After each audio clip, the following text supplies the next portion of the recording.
নমস্কার। গর্ভাবস্থায় এই ৪টি লক্ষণের মধ্যে কোনো একটা লক্ষণ যদি আপনার ক্ষেত্রে এই সময় লক্ষ্য করা যায়, তো দেরি না করে যত তাড়াতাড়ি সম্ভব ডাক্তারের কাছে যাবেন। কারণ ২৪ ঘন্টার মধ্যে আপনার ক্ষেত্রে ডেলিভারি হতে চলেছে। বিশেষত গর্ভাবস্থার ৯ নম্বর মাসে ডেলিভারি নিয়ে প্রায় প্রত্যেকের ক্ষেত্রে এক ধরনের চিন্তা টেনশন থাকে। তবে এই সময় কী করে বুঝবেন আপনার ক্ষেত্রে ডেলিভারি হতে চলেছে বা আর কিছুক্ষণের মধ্যে ডেলিভারি হবে? তো চলুন এই বিষয়ে আলোচনা করব। এই বিষয়ে মূলত ৪টি লক্ষণের কথা আলোচনা করব।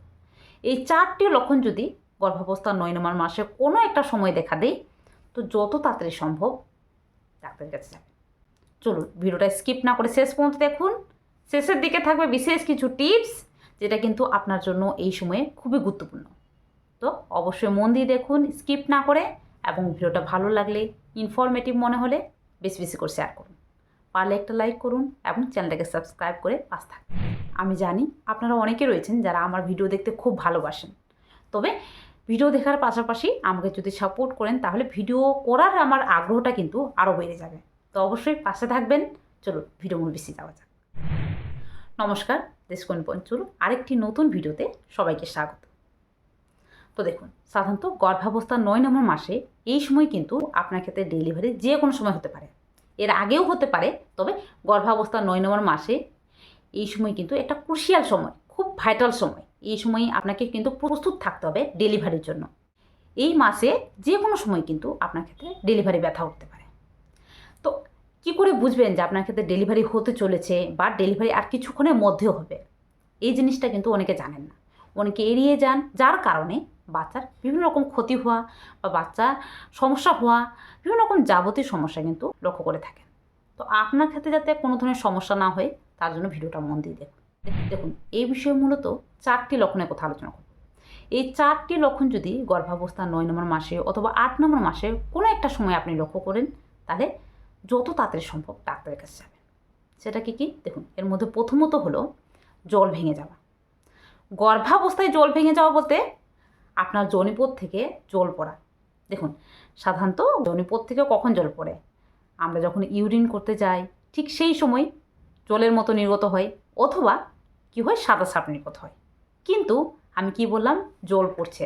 এর মানে আপনার যোনিপথ থেকে এক নাগাড়ে কিন্তু জল পড়তে থাকছে, ঠপ ঠপ ঠপ ঠপ করে, বা আস্তে আস্তে করে কিন্তু মনে হচ্ছে কিছু একটা মনে হচ্ছে আপনার যোনিপথ থেকে পড়ছে, যেটা কিন্তু পা দিয়ে গড়িয়ে আছে, যার কারণে স্বাভাবিকভাবে আপনার পরনের পোশাক ভিজে যাচ্ছে, আন্ডারওয়্যার ভিজে যাচ্ছে। তো এই ধরনের লক্ষণ দেখলেই দেরি না করে ডাক্তারের কাছে যাবেন, কারণ এটা কিন্তু জল ভেঙে যাওয়ার লক্ষণ। মানে সাধারণত এটা হওয়ার মানে কি? দেখুন, আপনার বাচ্চা কিন্তু গর্ভে জলের মধ্যে ভাসমান রয়েছে। এবার এই জলটা কিন্তু যদি কোনো একটা সময় ভেঙে যায়, সে কারণে কিন্তু আপনার যোনিপথ থেকে এক নাগাড়ে জল পড়তে থাকবে। তবে এটার কালার থাকবে স্বচ্ছ কালার, মানে কোনো রকম কালার থাকবে না, জলের মতো স্বচ্ছ, এবং এটা কিন্তু না কালার থাকবে না গন্ধ থাকবে, একদম স্বচ্ছ কালারে কিন্তু জল পড়তে থাকবে। এবারে এই সময় অনেকে কিন্তু ভুল করে থাকেন যে এটা হয়তো ইউরিন লিকেজ হচ্ছে, কারণ এই সময় অনেকের ক্ষেত্রে প্রস্রাবের বেগটা কিন্তু বেশি থাকে, প্রস্রাবের চাপ বারবার আসে। তবে এই সময় আপনার ক্ষেত্রে ইউরিন করে দেখলেন যে ইউরিন করার পরেও জল পড়ছে, তো এটা কিন্তু জল ভাঙার লক্ষণ। কারণ ইউরিনের প্রেশার যখন আসে তখনই কিন্তু ইউরিন লিকেজ হতে পারে, কিন্তু আপনার ক্ষেত্রে যদি জল ভাঙে, সেটা কিন্তু এক নাগাড়ে পড়তে থাকবে, সেটা কখনো থামে না। তো এই ধরনের লক্ষণটা দেখলে দেরি না করে ডাক্তারের কাছে যাবেন। এটা অনেকে এড়িয়ে যান, যার কারণে বাচ্চার চারপাশে জলের মাত্রা কমে যায়। আবার অনেক সময় বাচ্চার শ্বাস নিতে কষ্ট হয়, বাচ্চার ইনফেকশন হয়ে যায়, আবার অনেকের ক্ষেত্রে বাচ্চা কিন্তু গর্ভের মধ্যেই মারা যায়। তো অবশ্যই এটি এড়িয়ে যাবেন না। এর মানে কিন্তু আপনার ক্ষেত্রে 24 ঘন্টার মধ্যে ডেলিভারি হবে, এক্ষেত্রে জরায়ের মুখ খোলা কিন্তু শুরু হয়ে গেছে। তো দেরি না করে ডাক্তারের কাছে যাবে। 2, দেখুন, গর্ভাবস্থায় সাধারণত প্রত্যেকের ক্ষেত্রে কিন্তু কখনো তলপেটে ব্যথা, কখনো কোমরে ব্যথা, এই ধরনের ব্যথা যন্ত্রণা কিন্তু লেগেই থাকে। মাঝে মধ্যেই দেখবেন যে পেটে ব্যথা, কোমরে ব্যথা করছে। বিশেষত গর্ভাবস্থা 9 নম্বর মাসে মাঝে মধ্যে এক ধরনের পেট ব্যথা আসে যায়, এই ধরনের লক্ষণটা কিন্তু দেখা দেয়, যে কিছুক্ষণ থাকছে আবার চলে যাচ্ছে, যেটাকে আমরা সাধারণত ফলস লেবার পেন বলি। তবে এরই মাঝখানে আপনার ক্ষেত্রে গর্ভাবস্থার 9 নম্বর মাসে অথবা 8 নম্বর মাসে যে কোনো সময়ে দেখবেন যে কোমর থেকে তলপেটের দিকে এক ধরনের ব্যথা আসছে, যেই ব্যথাটা আসে যাচ্ছে, এবং ব্যথাটা সময়ের সাথে সাথে বাড়তে শুরু করেছে। মানে ব্যথাটা আস্তে আস্তে করে বাড়ছে, কমছে না। কোনো কিছু করলে, মানে একটু হাঁটাচলা করছেন বা জল খাচ্ছেন, ঠিকঠাকভাবে রেস্ট নিচ্ছেন, কোনো কিছু করেও ব্যথাটা কমছে না, বরং বাড়ছে। আর ব্যথাটা সময়ের সাথে সাথে বাড়তেই চলেছে, সময়ের ডিউরেশন কমতেই চলেছে। এই ধরনের ব্যথা দেখলেই দেরি না করে ডাক্তারের কাছে যাবেন, কারণ এটাও কিন্তু ইঙ্গিত করে দেয় আপনার ক্ষেত্রে ডেলিভারি খুব শীঘ্রই হবে বা 24 ঘন্টার মধ্যেই হবে। তো এটাকেও এড়িয়ে যাবেন না। 3 নাম্বার, দেখুন গর্ভাবস্থায় সাধারণত প্রত্যেকের ক্ষেত্রে কম বেশি সাদা সাপ নির্গত হয়, যেটাকে সাধারণত আমরা খুব একটা পাত্তা দিই না বা এড়িয়ে যাই। তো এটা কিন্তু পুরোপুরি স্বাভাবিক। কিন্তু গর্ভাবস্থার যে কোনো সময়ে যদি আপনার ক্ষেত্রে গাঢ় থকথকে টাইপের এক ধরনের সাদা সাপ নির্গত হয় এবং খুব বেশি মানে সাদা সাপ নির্গত হয়, যে সাদা সাপটা কালার একটু লালাভ বর্ণের বা হালকা পিঙ্কিশ টাইপের থাকে বা হালকা গোলাপি টাইপের থাকে বা বাদামি বর্ণের থাকে বা পাতি বাংলায় রক্তের মতো লালাভ কিছু একটা আভাস থাকে, সেক্ষেত্রে এটা কিন্তু ইঙ্গিত করতেই আপনার ক্ষেত্রে জরায়ুর মুখ খোলার প্রসেসটা শুরু হয়ে গেছে। এই সময়েও কিন্তু ডেলিভারি খুব শীঘ্রই হতে চলেছে। তো এই সময় এই ধরনের সাদা সাপ দেখলে দেরি না করে ডাক্তারের কাছে যাবেন, কারণ এই সময় যেটা হয় যে জরায়ুর মুখ খোলাটা কিন্তু শুরু হয়ে যায়। কারণ এই যে এই সাদা সাপটা বললাম, এটাকে মিউকাস প্লাগ বলা হয় থাকে, আর যখন এটা বেরোয় সেটাকে শো বলা হয় থাকে। তো এই ধরনের মিউকাস প্লাগ দেখলেই কিন্তু স্বাভাবিকভাবে ইঙ্গিত করে দেয় যে আপনার জরায়ুর মুখে যে মিউকাস প্লাগটা ছিল সেটা কিন্তু সরতে শুরু করেছে, এর মানে জরায়ুর মুখ খোলার প্রসেসটা কিন্তু শুরু হয়ে গেছে। তো এই সময় দেরি না করে ডাক্তারের কাছে যাবেন।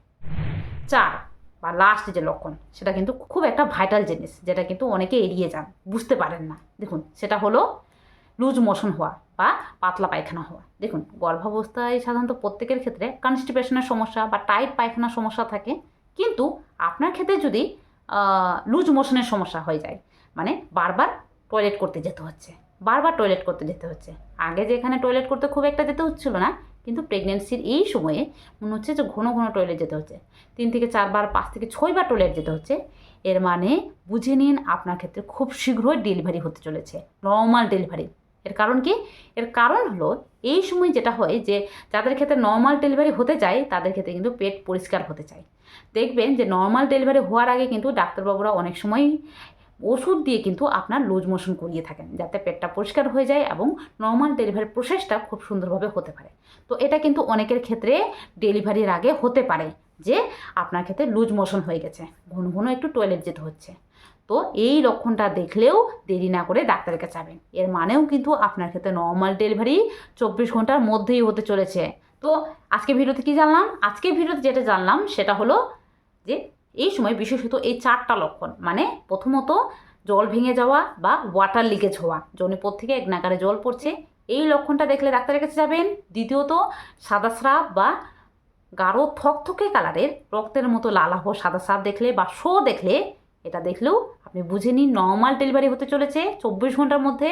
তৃতীয়ত যদি ব্যথার ইন্টেন্সিটি বাড়তে থাকে, মানে ঘন ঘন ব্যথা আসছে এবং ব্যথার ইন্টেন্সিটি বাড়তে শুরু করেছে, এই লক্ষণটাও কিন্তু নর্মাল ডেলিভারি হওয়ার লক্ষণ। তার সঙ্গে সঙ্গে মোস্ট একটা ভাইটাল জিনিস, সেটা হলো লুজ মোশন হয়ে যাওয়া, যেটা কিন্তু অনেকে এড়িয়ে যায়। তো এই 4টা লক্ষণ দেখলেই কোনো মতে বাড়িতে বসে থাকবেন না, বুঝে নিন আপনার ক্ষেত্রে নর্মাল ডেলিভারি হতে চলেছে আর 24 ঘন্টার মধ্যেই হবে। তো অবশ্যই এই জিনিসগুলো খেয়াল রাখবেন। এর মধ্যে কোনো একটা লক্ষণ যদি আপনার ক্ষেত্রে দেখা দেয়, তো কখনোই এড়িয়ে যাবেন না। এই সময় অনেকে কিন্তু এটাকে এড়িয়ে যান, যার কারণে ডেলিভারিতে সমস্যা হওয়া বা বাচ্চার কিন্তু ক্ষতি হওয়ার সমস্যা হয়ে থাকে। তো এই জিনিসগুলো কিন্তু খেয়াল রাখবেন। তাছাড়াও যাদের ক্ষেত্রে সব ঠিকঠাক রয়েছে, কোনো রকম লক্ষণ দেখা দিচ্ছে না, তারা এই সময় অধৈর্য হবেন না। ডেলিভারি ডেট সামনে আছে, যদি আরও 7 দিনও ওয়েট করতে হয় তো অপেক্ষা করুন, ডেলিভারি ডেট পর্যন্ত অপেক্ষা করুন। আর যাদের ক্ষেত্রে ডেলিভারি ডেট পেরিয়ে গেছে, তারা এই সময় ডাক্তারবাবুর সঙ্গে যোগাযোগ করুন এবং ডাক্তারবাবুর পরামর্শ অনুযায়ী চলুন। এই সময় বাচ্চার নড়চড়ার লক্ষ্য রাখুন এবং অধৈর্য হবেন না। নর্মাল ডেলিভারি ব্যথা কিন্তু ডেলিভারির আগেও হতে পারে, আবার কারো কারো ক্ষেত্রে ডেলিভারি ডেটের পরেও হতে পারে, মানে 2 সপ্তাহ পরেও হতে পারে। তো এই সময় অধৈর্য হবেন না। তবে এই সময় বিশেষ কিছু টিপস আপনি করতে পারেন, যেগুলো করলে ডেলিভারি ব্যথা খুব শীঘ্রই ওঠে। এই বিষয়ে চ্যানেলে ভিডিও আছে, লিঙ্ক ডেসক্রিপশন বক্সে দিয়ে দিব, ফার্স্ট কমেন্টেও লিঙ্ক থাকবে, দেখে নিতে পারেন, আপনার ক্ষেত্রে হেল্প হবে। চলুন আজকে এই ভিডিওটা এই পর্যন্ত। ভিডিওটা কেমন লাগলো কমেন্ট বক্সে জানাবেন, পারলে বেশি বেশি শেয়ার করুন এবং অবশ্যই চ্যানেলটাকে সাবস্ক্রাইব করে পাশে থাকবেন। চলুন আজকের জন্য টাটা, সবাই ভালো থাকবেন, সুস্থ থাকবেন, সাবধানে থাকবেন।